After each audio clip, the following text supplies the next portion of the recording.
Welcome to लय भारी recipes channel. आज आपण बनवतोय बेसन किंवा पिठलं। त्यासाठी साहित्य लागणार आहे मोहरी, जिरं, हळद, हिंग, बेसन पीठ मी इथे 4 चम्मच घेतलेला आहे,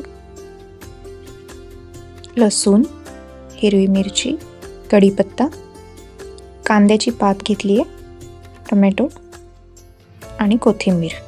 त्या व्यतिरिक्त आपल्याला लागणार आहे तेल, मीठ आणि पाणी। तर इथे आता आपल्याला खमंग फोडणी करून घ्यायची आहे। तेल छान तापलंय की त्यामध्ये मोहरी, जिरं आणि हिरवी मिरची टाकायची।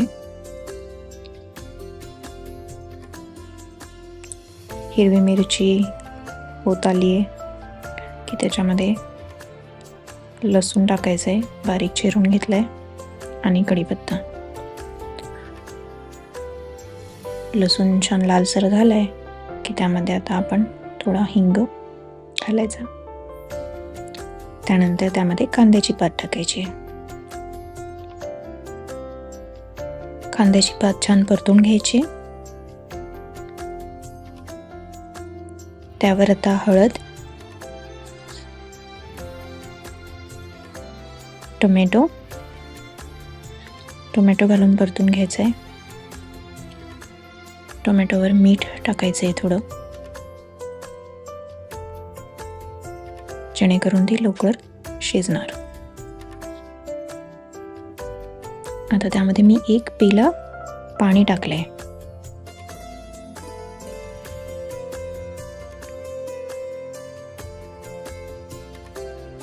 आधी आपण यामध्ये थोडं मीठ घातलेलं आहे, आता लागेल त्याप्रमाणे थोडं मीठ घालायचंय।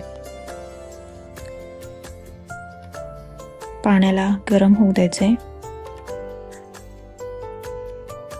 पाणी गरम झालं की यामध्ये बेसन घालता घालता हलवत राहायचंय। त्याला छान हलवून घ्यायचं।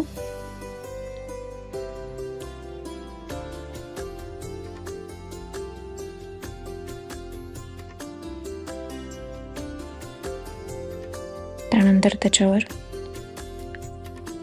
झाकण ठेवून शिजू द्यायचं।